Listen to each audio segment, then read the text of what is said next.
Oh my God, I'm nervous. I like have the butterflies of our very first episode. Oh my God, you do? Yeah, kinda. Today's the day, people. Okay, y'all. We have been talking about this episode for several weeks, months, perhaps. Without further ado, this is going to be the first part of our Natalee Holloway episode. We think it's going to be 4 parts. Yeah, we think it's going to be 4 parts. We have spoken to her brother who gave us his blessing. We've spoken to a couple of her friends. Mm-hmm. And we're nervous. Yeah. I mean, I think you'll learn a lot in these 4 parts.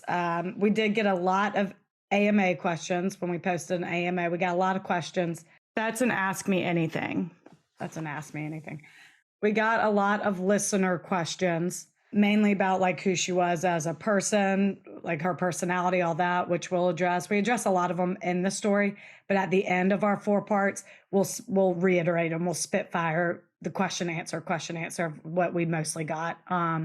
Yeah, a lot of them will be answered throughout though, but we'll just recap it at the very end.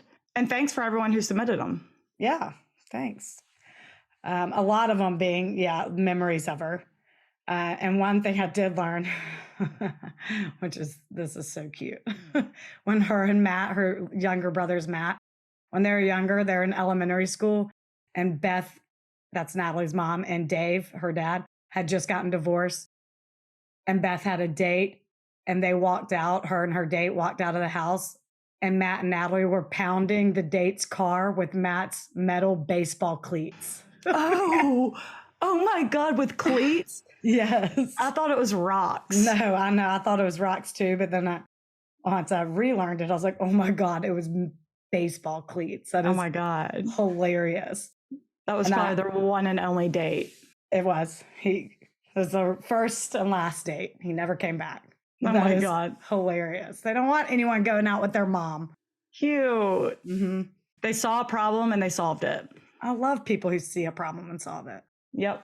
So before Rebecca starts her part, just a little recap. We went to high school with Natalee. We were in the grade below her. Not, good friends or anything, but acquaintance, We did not go to Aruba. We were not in Aruba. Again, we were in the grade below. That was a senior trip. And while we were always interested in true crime, that being so close to a case like this and like knowing people, everyone involved, kind of gave us a new perspective on it. And it like really, especially the investigation piece, that's where it heightened my interest in that. Like when I'm like, it's just so interesting and crazy to see the ins and outs of everything. And so again, without further ado. All right. Sources are, I reread Beth Holloway's book. That's Natalee's mom. It's called Loving Natalee. It's very informative if you want to give it a read. I read some interviews with her friends that they did from various publications. We talked to a few people, our own brains. Mm-hmm. And that's that. Yeah. When I do my part, I'll have more sources as well, just so you know. I guess we'll give a little background first on Natalee, like a little bit about her, which a lot of people ask. She moved to Birmingham in 8th grade from Clinton, Mississippi, and everyone called her Hootie because she told people that her friends at her old school called her Hootie Hoo Holloway, which all her friends later found out was a lie that she made up because everyone else had nicknames around here. And she wanted to fit in, which was such an 8th grade mentality. Like at 13 years old, that makes sense to me. Yeah. And pre-social media. No one can check it out. You can be whoever you want when you move. That rocks. Such a good idea. So that's cute. Everyone called her Hootie. And one of her good friends, Claire, said there was no beating around the bush with that girl. If she had an opinion, she would tell you. Once I asked her, these are Claire's words. Once I asked her to get me a soft drink and she looked at me like I'd asked her to run a mile. Like, are you kidding? No, get it yourself. But she was never a rule breaker. When she turned 16, Natalee turned 16 before Claire did. And she would always beg Natalee to let her drive her car, which was a cute little white Volvo. And finally, Natalee said, fine, you can move it 1 spot over in the parking lot. So opposite of us. God. Oh my God. We let anyone drive our car. Yeah, I didn't give a shit. Fine. Yeah. Do you have your memory? Because that was one. That's other people's memories. I have a specific memory. Do you? Oh my God. I had gym with her in 8th grade. Great. And I don't know. I remember being very outgoing for a new girl, like for being new. Like we would always, like the girls in that gym class would like always, huddle around and gossip and pretend we were on our periods so we didn't have to do anything. And Sure. I don't know. I remember she got asked out by a guy in their grade and she told him maybe while she thought about it. And then the next day she said, I figured, what the hell? You only live once. And it was really, I was like, you're so cute. And I just thought she was like so sweet and fun. Another memory, I guess in high school, we had a party. Yeah. Were you going to say this one? No, but this is one of them. In high school, our parents went out of town. So what do? Obviously, you have a party. Sure. And this actually lends itself to like how, we knew each other. We were not great friends and we were waiting for all of our friends to come over, but somehow she got dropped off first. Yeah. Like for a minute, it was just us and Natalie. And I remember it being like kind of awkward because because I just got out of the shower and she was sitting in our kitchen and it scared the hell out of me. I was like, oh, hi. But like, why? How did she end up there by herself without? Because Fran dropped her off and then went to go get Solo cups. I remember that. Oh, yeah. Okay. Yeah. So I don't know why that sticks out to me. There was nothing, memorable about that. I don't it. remember what we talked about, but yeah, it was just like, oh shit. No, mine was when I was a sophomore. I was kind of dating a senior. Unofficially, we'd like make out sometimes. Who? Brandon. Oh, hell yeah. And he was, quote, two-timing me with Natalie's very best friend, who was his actual girlfriend. So really, he was two-timing her. And they were like dating? Yeah. Well, I think they just broke up, but they were still kind of talking. And then we were also talking. And then he was talking to one of our other friends. So it was 3 of us. And so in the student section, the 3 of us, after we figured it out, we were trying to decide how to confront him about it. And Natalie had a genius idea that Fran, her friend, should suggest that they go to dinner with him that night. And me and Casey would show up with her.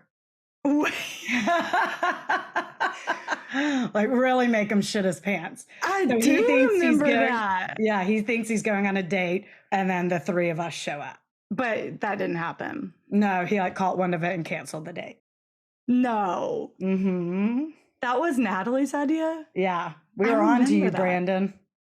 You thought you were getting away with something. Uh-huh. It was such a good idea. That is a good idea. Mm-hmm. I wish y'all did it. Same. That's a good one. You should be sad because now he's like a producer on like Schitt's Creek. I'm like, what are you doing? I'm like, wait. It was like at the Emmy. I was like, wait, what does Brandon do? Wait a minute. How did that happen? He's like CEO of some production. I don't know what the fuck. He's killing it. God. Missed opportunity for you. And Casey and Francis Ellen. Missed opportunity for him. Excuse me. Mm-hmm. All right, so should I just jump into it? I guess so. Mountain Brook is a suburb of Birmingham, Alabama. We all went to Mountain Brook High School, so you're gonna hear us refer to it as Mountain Brook probably throughout the story. Senior trips at Mountain Brook were typically split. You could choose to go to Jamaica or Aruba, but the class of 2005, Natalie's class, was the first year that everyone went to Aruba. It was 124 students and 7 chaperones, a few teachers, a few parents. And I guess to clarify, this wasn't a Mountain Brook sponsored trip. Yeah, the school had nothing to do with this trip. It was not like an official school trip. It was just all the students planned it and all the students went on vacation together. That was the senior trip. It was not like school sponsored by any means. Just FYI. Yeah. We were juniors in high school and all of our friends in the grade above us were very excited about Aruba, like annoyingly so. They had Aruba shirts made. They would wear leis on Fridays, call it Aruba Day. They were amped. The night before they left on their trip, we actually went to a place called The Pines. It was a place in the woods where high schoolers would go and drink around a fire. It was a smaller group that night because all the seniors were leaving for Aruba the next morning, but Natalie was there. And if I recall, none of them were drinking. Let's just put that out there. There are a few misconceptions. She's such a partier, which I'm like, how can a high schooler who has a curfew and is on the dance team be that much of a partier? Let's be honest. Right.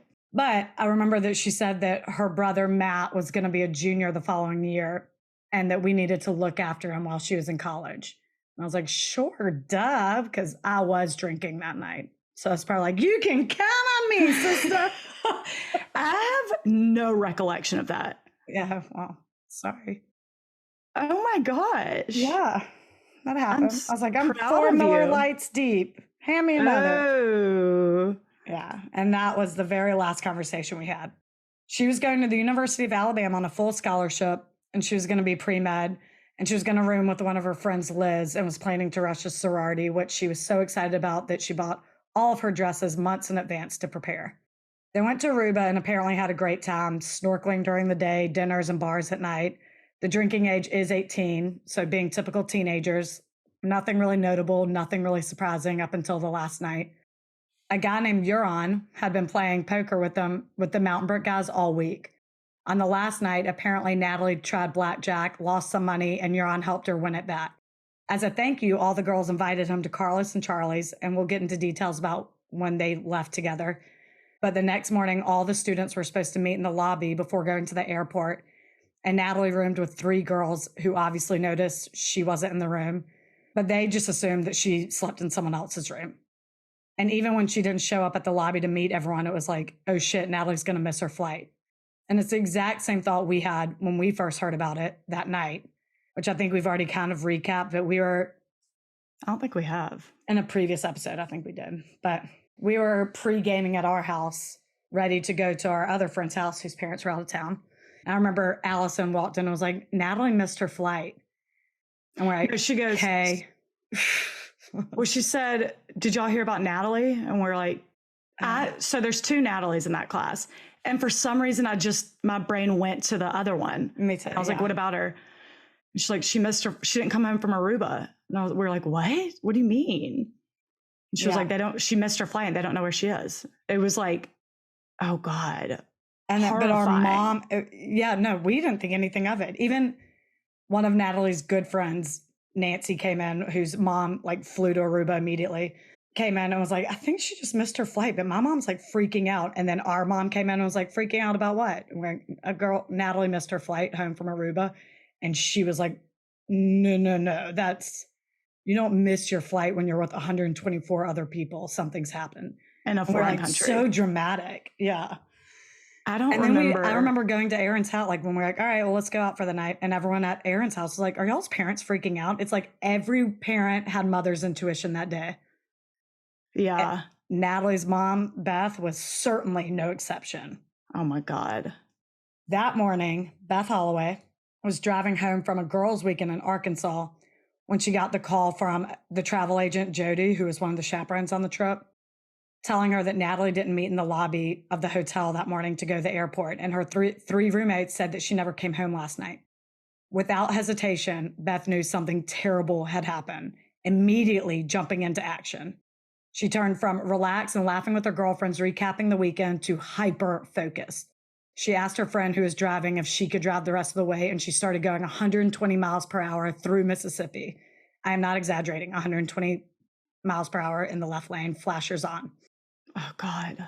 She calls 911 to tell them that her daughter's missing in Aruba and needs a state trooper to escort them. Dispatch is asking where she is, and she's firing off mile markers as she's flying past them, but tells the operator she's not slowing down for anyone, so relay the message not to pull her over because she has no plans of abiding. I know. This is kind of emotional. Me too. Sad. I cannot imagine. She then calls her husband, Natalie's stepdad, Jug Twitty, that's Jug, on the way and tells him to figure out transportation to Aruba for that day. Meanwhile, she and her friends are calling other people to try to find a private plane because no commercial flight was going that day. Matt, Natalie's younger brother, calls Beth and tells him this seems like it's a really bad. We may need to call FBI. He too knew if Natalie missed her flight, something was really wrong. Beth agrees and calls the Birmingham Bureau and then calls the U.S. Embassy in D.C. She's getting help for her daughter by any means possible. And at one point, she had the phone to her ear, used one hand to write down numbers as Matt was giving them, and the other hand on the steering wheel, all while still going 120. If you're emotional now, this is going to be a I know. We're only, 2 pages in? I'm crying. Barely. I can't imagine. The last call she makes is to Natalie's cell phone. knowing it would never go through because Natalie didn't have international calling, that she just felt she just wanted to. And she said, Natalie, hang in there. Help is on the way. Please call me. I love you. No. Yeah. And I'm telling things right. I bet, yeah, it's been 18 years since you've heard or read this book, probably. I mean, yeah, even doing my part of this, I was like, if I knew that back then, I do not remember it. And Yeah, there's a just lot like, of these details did not come out until years later, until actually this book probably came out. yeah. So she leaves Natalie that message, and this is when she flies by a state trooper who immediately flips on his lights and pursues her. She backs off to 110 to allow him to catch up, but has no intentions of pulling over until she realizes how quickly she has burned through gas and she's on empty. Oh, God. So she does end up pulling over after several minutes of being chased and gets out and immediately walks to the cop behind her. As you can imagine, he is not happy.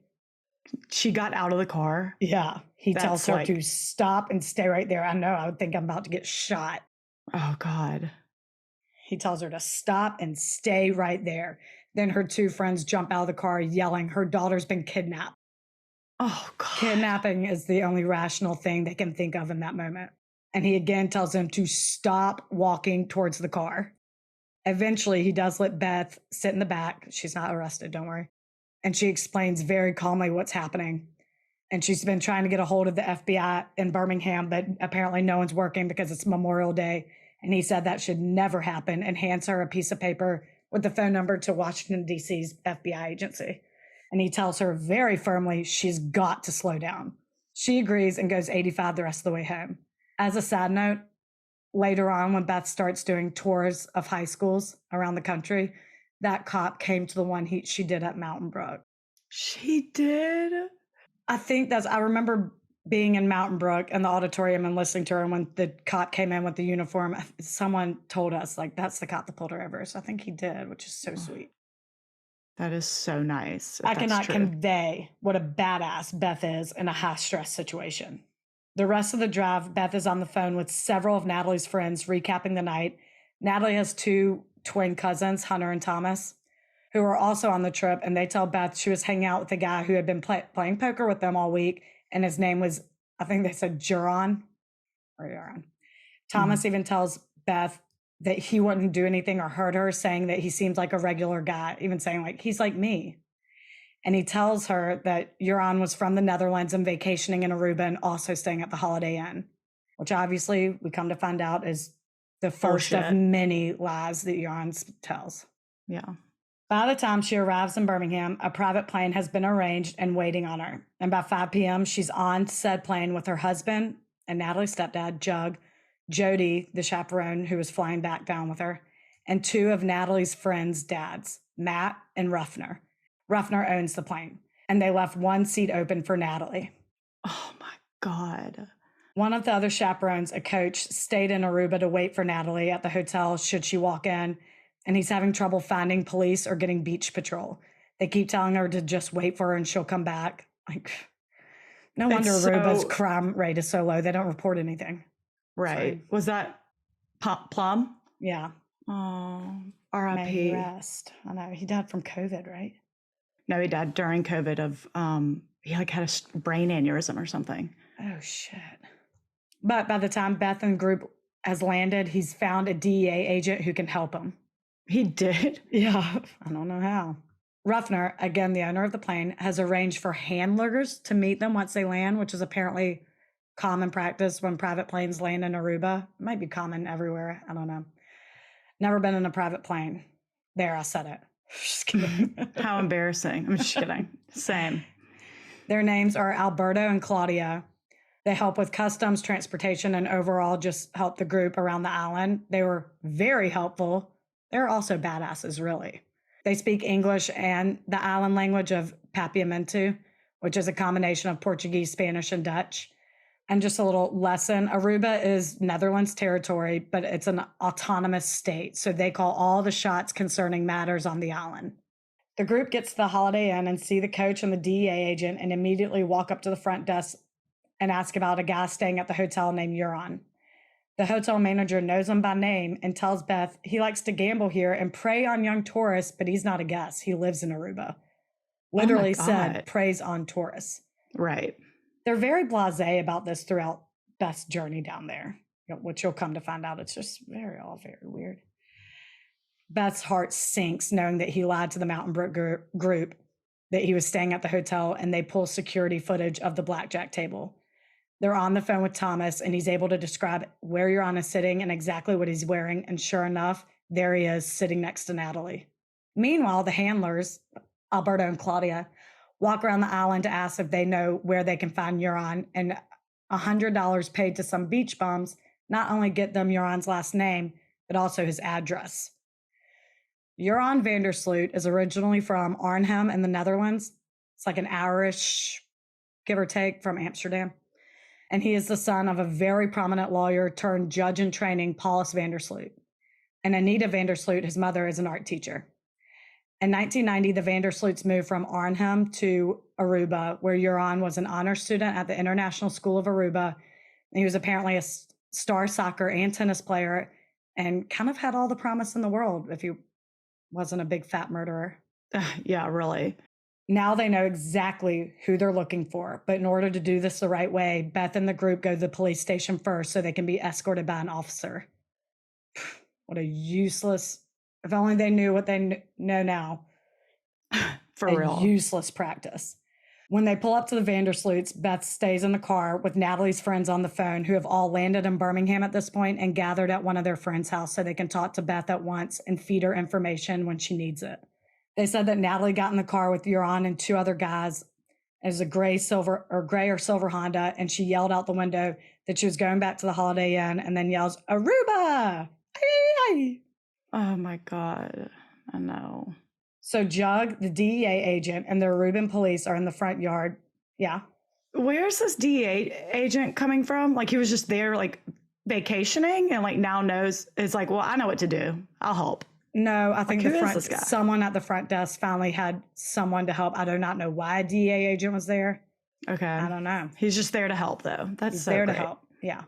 So Jug, the DEA agent, and the Aruban police are in the front yard of the Vandersloots' home, and Matt, and again, Matt is the father of one of Natalie's best friends.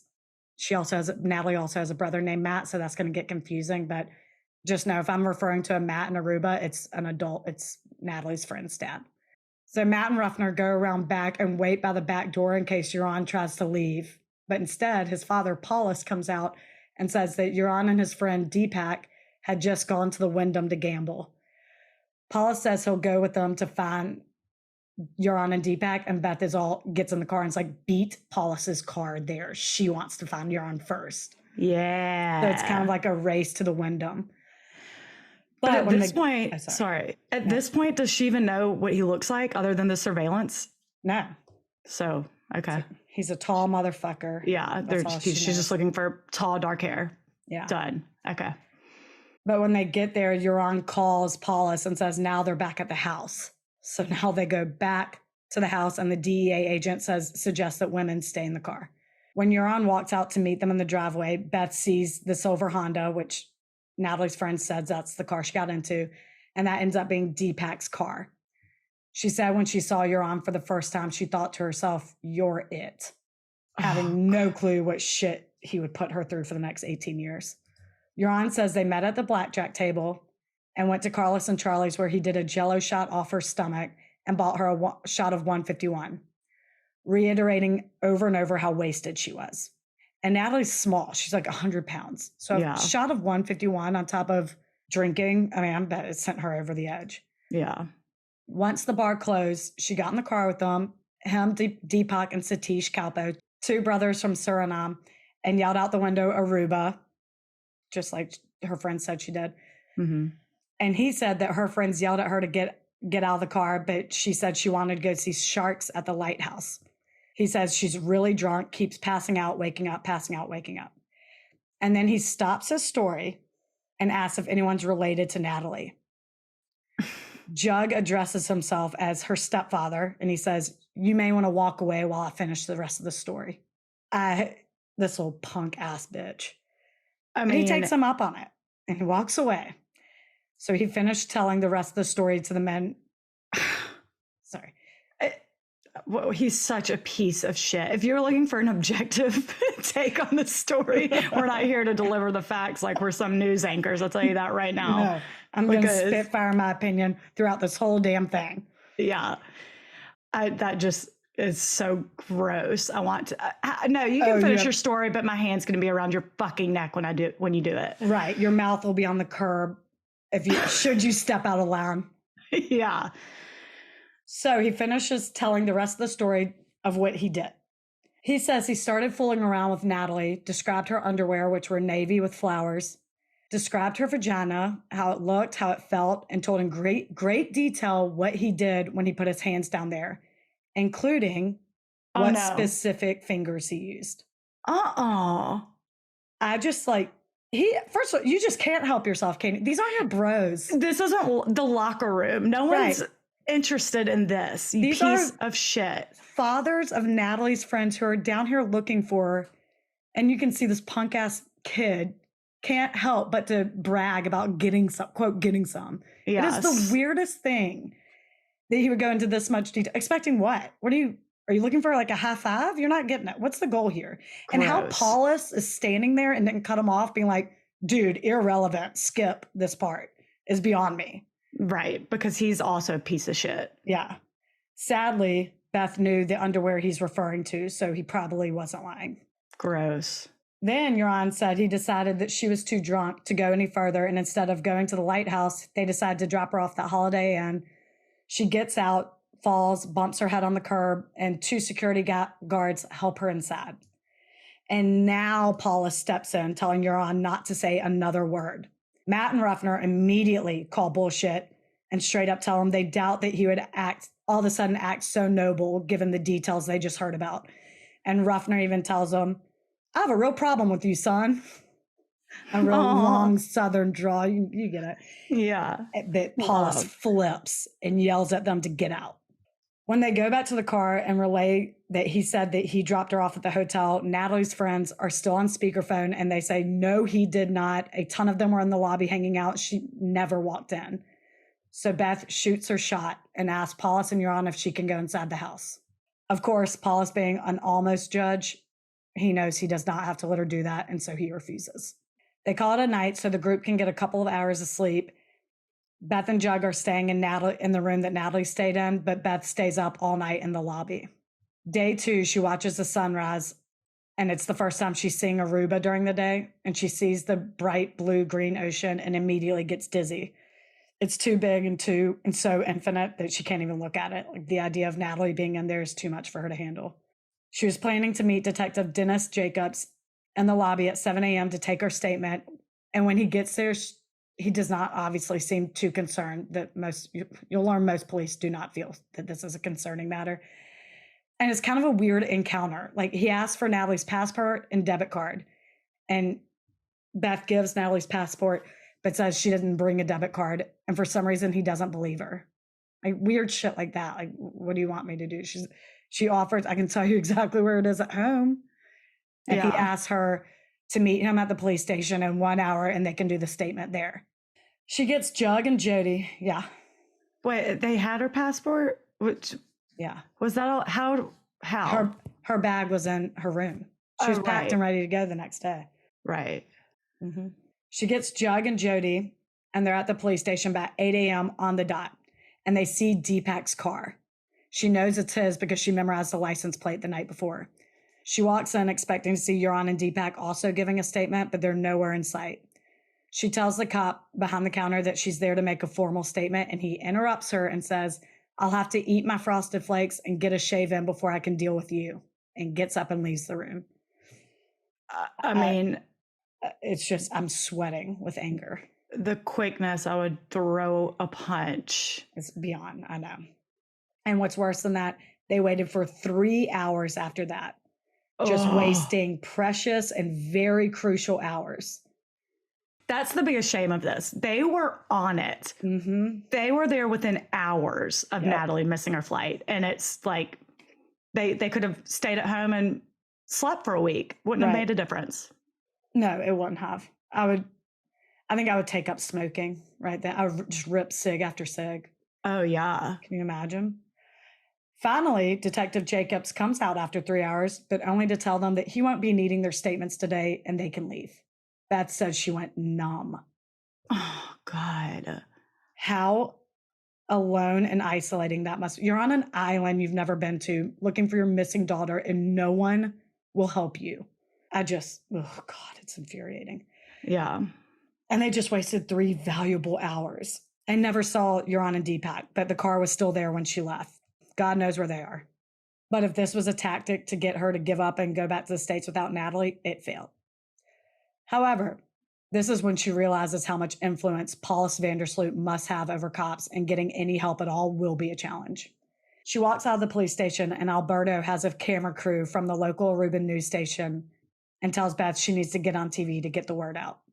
Alberto, the handler? Yeah. Yeah, good for you. Such a good hire. Yeah. Go Ruffner. Beth is a speech pathologist and a preschool teacher of children with special needs. She has 0 TV training, on top of no sleep and the crap she just put up with in the police station.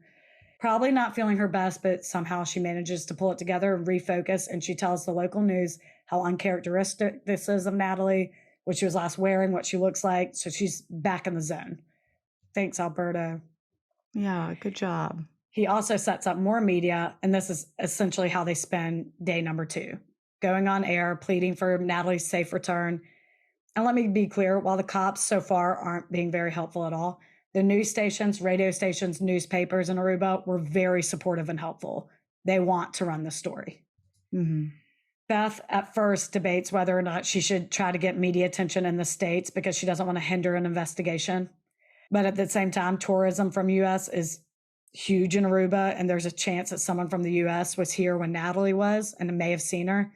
Plus, at this point, there's no investigation to hinder. Cops are doing shit. Mm-hmm. So she calls the one person in Birmingham that she knows in TV, who warns her, once you open this gate, you can't close it, so be prepared.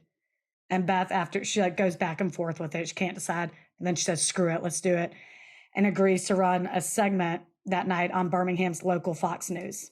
And do you remember when this was on local news? And then it was in a little blurb was in the local newspaper the next day, and we cut it out and saved it. Oh. Yeah, no, kids remember that Natalie missing her flight made the news. Yeah, it does. Yeah, I guess. I don't know. Do we still have that? Nah, I doubt it. Having no idea it would become what it became. Jesus. Yeah, for real. I do remember being on local news being like, holy shit. Mm-hmm. While Beth's running around Aruba to different media sites, her son Matt calls her from Birmingham and says, Mom, I called CNN and the whole world's about to know. Oh, Matt, you're 16 at this point. You're the best. He's the best. Mm-hmm. Good for him. During Beth's media tour around Aruba, Matt and Ruffner started their search at the lighthouse. Their cab driver asked if they were looking for the American girl, and if so, they need to go to Challer houses. That I did not look like how to pronounce it, so if it's wrong, it's Challer, Choller. Challer apparently is the name of drug addicts on Aruba, and she tells them that missing girls are usually found at these houses. She even offers to take them one near Carlos and Charlie's. Once they get there, she calls a guy who comes out, and for $5, he takes a picture of that Matt and Ruffner have of Natalie and decide to look for her. Then Trina, the cab driver, calls a guy they refer to as Big Man. He's apparently a former drug kingpin and a born-again Christian who wants to help because he apparently saw a blonde girl at one of these houses the day before. So Big Man and Trina are wonderful. Yeah. Big Man, Matt, and Ruffner meet at a crack house to get a plan in order, and Big Man tells them that they usually take vulnerable or drunk tourists to these Challer houses, pump them with drugs, rob them, take their debit card, and once the account is drained, they drop them off at a beach somewhere. Oh, God, that's horrifying. Also, Ruffner at a crack house. I know. Talk about out of your element. Put away the Rolex, Ruffner. You're going. Oh, my God. Leave it at the hotel. Put it under your tongue if you have to. Get rid of that shit. Don't have it on you. Let Matt do all the talking. Mm-hmm. He also tells them they can't go during the day because if they see Big Man coming, they'll hide any hostages. So they plan to go at night. So confident that this is where Natalie is, the group makes arrangements for a medical evacuation plane to come to Aruba and take Natalie when they find her. So this plane's just sitting idle on the runway. God. That night, Big Man, Matt, and Ruffner meet up, and Matt goes into one of the houses with Big Man while Ruffner is outside. They can only let one in at a time. Matt later says people of all ages were slung up against the walls, men, women, children, young, old, and they're all walking around like zombies. They yell at the men to get out, but because Big Man's an OG, he knows what to say, and he says something in Papiamento, and they're allowed to stay. That is very, well, and brave. I would be of Matt. I know. To do that. Again, it's not her brother, but that I just can't imagine. That's so scary. And dangerous, I'm sure. So dangerous. Good for them. I know. He walks them around passageways in the wall behind fake partitions where people hide if the cops raid it, and says that he saw a lot of things he will not tell anyone about. I was actually talking to Ruffner's daughter about it recently, and she said what he saw still affects him, and I don't think she even knows exactly what he saw. Oh, God. When they don't see Natalie in the Challer houses, Big Man takes them to brothels.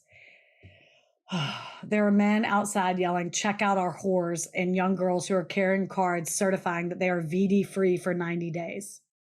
Oh, sad. My God. See, it would be so hard while on the mission to find Natalie to not be like, please come with me. Let me help you. I know.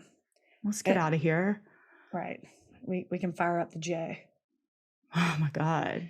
But Natalie isn't in there either. Night comes again, and again tips come in at all hours where they rush to empty leads. And when daylight comes, they'll do it over and over again. Attempt to give a statement to the police, talk to locals, hang posters, replace the ones that have been torn down, etc., etc. So the next morning, Jug, Jody, and Beth, like clockwork, go back down to the police station and wait a couple of hours before even being acknowledged. But finally, Detective Jacobs comes back and is only willing to hear Beth's statement.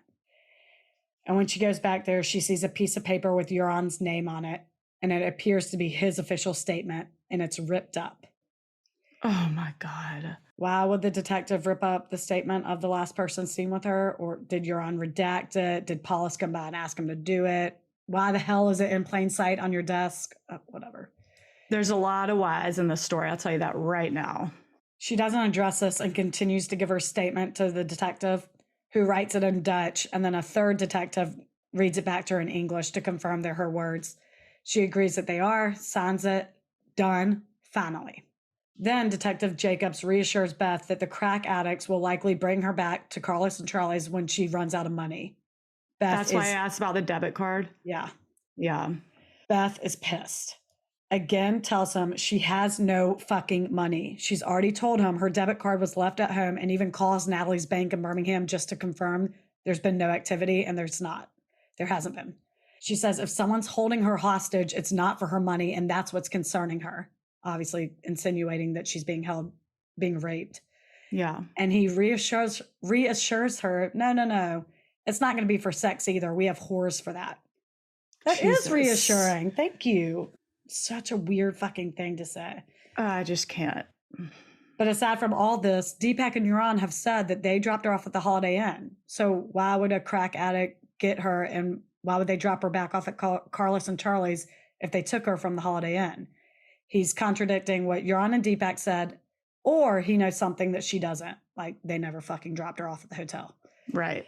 She goes back to the hotel and asks to see the footage from Sunday, May 29th to the early hours of Monday so she can see if Euron dropped her off. But the front desk says the footage isn't available right now, but they'll work on pulling it. Sadly, the group that flew down there with Beth has to go back to Birmingham. It's been 3 days and they have to get back to work and their families. Beth and Jug are obviously not going anywhere. And in fact, more people are coming to help. Jug's brother, Jar, y'all, we're from the South. It's just, we have weird names you've never heard of. Yeah. So Jug's brother, Jar, Natalie's father, Dave, and his brother, Phil, and then their friends, Charlie, Jeff, and Mitch. May I just say, Mitch is one of our best friends' fathers. You do not want to mess with him. I mean, no nonsense. Oh, God. Put For him, real. Euron, and Nancy Grace in a room, and the truth will come out. Oh my God. Euron will lose a few fingers. I was but about to Mitch say, the truth will get, come out and someone will die. right. But Mitch will get what he needs. Yeah. And with the new group brings new hope. They're enthusiastic. They're well rested. They're ready to tackle this island. They're locked and loaded. We're talking about Mitch. There's definitely a pistol in the boot. There's 100% a pistol in the boot. They take the cell phone that Matt and Ruffner were using and start recording tips immediately. And one keeps coming in that Natalie has been seen with two people known around the island as Wendy and Peter Pan. Wendy apparently came to Aruba on vacation many years ago and never left. She's homeless and is seen walking around at all hours of the night, just, partying. And Peter Pan is her island partner. Every time the group follows one of these tips, they can't find either of them. So this leads to a dead end. Another common tip that has come into the tip line as well as radio stations is that Natalie has been seen in a yellow Jeep pulling a small trailer with a rubber boat or dinghy on it. And in the dinghy is a barrel. People say it belongs to a guy named Vader or a guy named Theodore. They've heard both. So Beth is in a cab going around the island and she freaking sees it. Yellow Jeep, trailer, dinghy, barrel in the parking lot of a pizza parlor. And she yells at the cab driver to take her over there and points to the Jeep, visibly shaking, and asks if he knows whose Jeep that is. And of course, everyone knows everyone down there. So the cab driver tells her it's Vader's and he's a bad man that sells drugs to big cartels. And that he's a runner, quote, runner. And that's what the dinghy is for. Runner, meaning that he shuttles the drugs back and forth from the big drug, quote, drug boats back to the island and vice versa. I don't mean like he runs away. Right. So Vader comes out of the pizza parlor. And before Beth can say anything, he gives his condolences. I'm sorry about Natalie. This is only day 3 or 4. So Beth's face isn't recognizable yet. So she's taken aback. But she thanks him and asks if he knows where she is, explaining that several tips have come in that says she's been with you. And he responds with, what about that gray Honda? I thought they were looking into that. And before she can respond to that, he says, the Coast Guard has already searched my boat and car and found nothing. This is the first she's hearing of that. So she asks him to come back to the police station to talk to the detective with her. And before he can say anything, the cab driver jumps in, gets very angry, and demands that Vader needs to do the right thing and come to the police station. Oh my God. The cab drivers are phenomenal. No nonsense, this guy. Listen, good for him. I know. And so this is what I mean. To reiterate, the locals in Aruba seem lovely. Yeah. Whether it's because they genuinely care about finding Natalie or they don't want the American tourism to stop. Probably the latter, but whatever. They're supportive. Yeah. They're nice. They're helping. I'm sure it's a breath of fresh air to Beth. Yeah. Shockingly, Vader agrees and follows them to the police station. When they walk in, Beth is like, Detective Jenkins, get your ass out here. I have someone to meet. You need to talk to. I'm just kidding. She probably was more subtle than that, but that's definitely what she was thinking in her head, I'm sure. Yeah. He does come out and they explain what just happened. And the detective says that they're looking for a guy named Theodore, not Vader. And he dismisses it. Is Vader that whole time being like, I had nothing to do with it? Like, what was he going to do at the police station? I'm confused, kind of.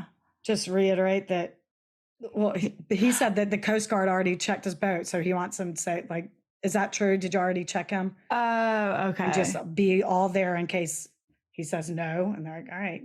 Yeah, here he is. Yeah, here he is. They turn to leave the police station and Beth is dumbfounded. She knows this has to be the Jeep everyone's talking about, but is wondering like maybe Theodore is Vader's brother. So Vader gets in his car and before pulling off, Beth runs up to the window, grabbing his arm and notices in the passenger seat, there's a local newspaper with Natalie's picture on it, but she disregards that for now and yells at him to say his name. And he just looks at her like with a look that says, seems like you already know. But he doesn't say anything. She yells at him 3 more times to tell her his name, and his silence says it all. This is Theodore. Mm-hmm. So she pulls him out of the car and tells him to come back inside with her. And like a schoolboy in trouble, he yells that she's hurting him. Oh, you little bitch. Yeah. Quit disobeying and I'll show you what hurt is. Right. Little 100-pound Beth drags him by the arm back into the police station because hell hath no fury like a mother scorn, Oh my and God. scolds him in front of Detective Jacobs, saying, tell him your name. And Vader looks at Jacobs and says, Theodore. God. Beth seems to be prepared. The detective's going to find some way to dismiss it again. So she yells at him, begs him to please do something.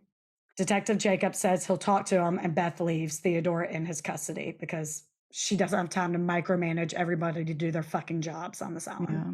Sure enough, nothing ever came from this, and we later found out that Theodore is related to the Vandersloots. Oh, I didn't know that. This is what they have to deal with constantly, chasing dead-end leads all day and night, and she is confident that Vader/Theodore was somehow involved, but we'll never know at this point. Yeah. Meanwhile, Mitch and the new crew go straight to Euron's school. They want to talk to him without the presence of his daddy, but the headmaster won't let him because he's a minor. God.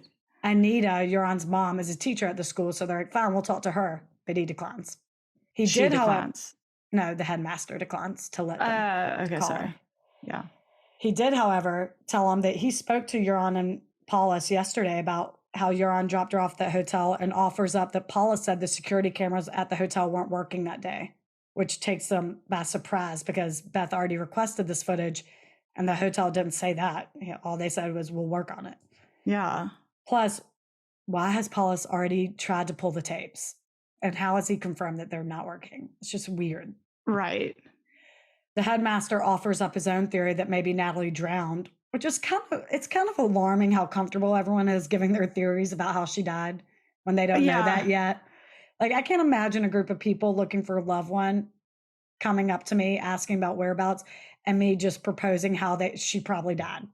Right. How unhelpful. The men are like, okay, thanks, bye. Yeah. And they post missing Natalie posters all over that school, except they cross out missing and write in, ask Euron about her.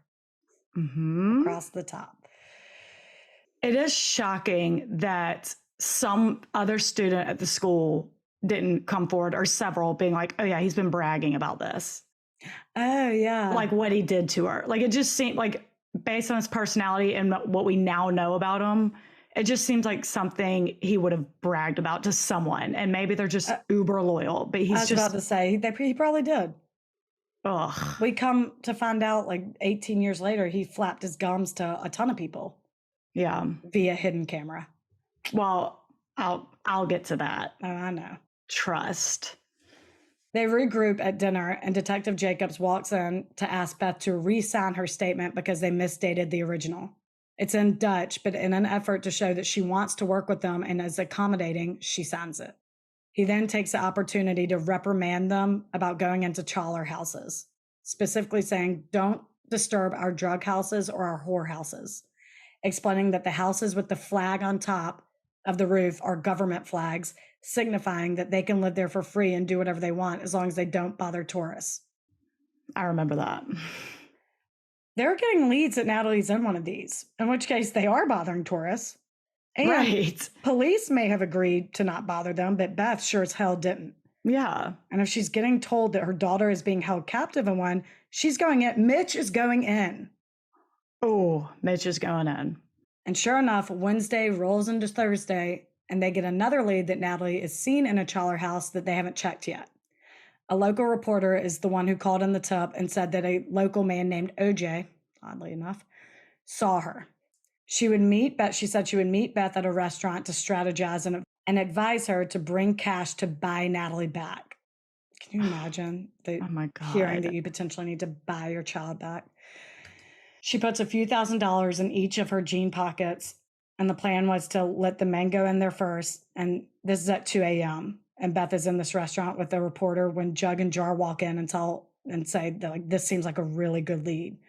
So they called Detective Jacobs to give him the opportunity to go in first. I guess this is something he requested at that dinner. So they do, and Detective Jacobs comes without backup or even a police car, but he does bring his wife. The weirdest. What? So weird. All the men from home, including Natalie's dad, bust in the front door while the handlers and Detective Jacobs go in the back. After a few minutes, they come out, which also is weird that they just like let civilians like SWAT team it. Yeah. I was like, this It's like so shocking to hear different I know. police practices in different countries. Like it is just, can you imagine No. the head of police in anywhere in the US being like, okay, handlers, y'all come with me. We're going to kick in the back door. Like, absolutely not. Wife, you come too. Right. You know how to work a What? gun? Here. It's like that Halloween 5 4. Halloween 4. When the cop hands the 16-year-old the gun and says, "Get upstairs." Yeah. I'm like, wow. After a few minutes, they come out without Natalie. And it's then that Beth notices several cameramen in the bushes and behind walls. Turns out this OJ person never saw Natalie. The reporter called it in and hopes that she would be there to get the first shot of Natalie being rescued. It was all a big setup. Oh, Beth God. calls them all fuckers and leaves. Literally fuckers. She says cussing is her only outlet. Yeah. And I got to say, as a cusser, I cannot tell you how good it feels. Sometimes You're it feels at a boiling really good. point and you just yell fuck. At the top of your lungs. Oh, it's a release and it feels wonderful. Mm-hmm. That is unfortunately the first of many. Yeah. But I mean, you feel so close and then nothing. Yep. That is such a bummer. They get back to the hotel room and at 4 a.m. they get a knock on the door. It's a hotel employee telling Beth and Jug that they have the lobby footage from May 30th. So it was working, Paulus. They rush down to the security room where there are dozens of cops sitting there already, probably giving Beth a little bit of hope that at 4 a.m. all these cops came to see it. Mm-hmm. As they're gearing up, another employee hands Beth the key activity records from May 30th. And as expected, 3 of the 4 keys were used that night, confirming that Natalie never made it back to her room. Mm-hmm. They play the footage and see Natalie's friends come into the lobby, but Natalie never does. They can also see where cars pull up, and to no one's surprise, Euron and Deepak never dropped her off. She never bumps her head. All a lie. Also, this is confirmation that Paulus must have known this, and that's why he's telling people the cameras weren't working, maybe hoping no one would look into it. He's an honorable judge after all. If he says they're not working, right? Right. Dick. Or in my more optimistic, hopeful brain, he did go to the hotel to hopefully get the footage and then probably destroy it. And maybe a good Samaritan staff employee was like, "No way, I know what you're up to." And was like, "We don't have any cameras. They weren't working that night." Oh, that is such a hopeful thought. That's so optimistic. Yeah. I hope that's true. Yeah, maybe. It's completely silent in the room for the first several minutes until cops start whispering in Dutch or Papiamento to each other. She doesn't know Are what the handlers there? Sorry. To translate? I would be like, tell me everything they're saying right now. Yeah, oh, man. No, they're not. She doesn't know what they're saying, but in the book, she says, now they all know. Euron, Deepak, and Satish never dropped her off. Now they know they lied. We all know they lied. But what they don't know is that I am willing to wait out every single lie to find the truth.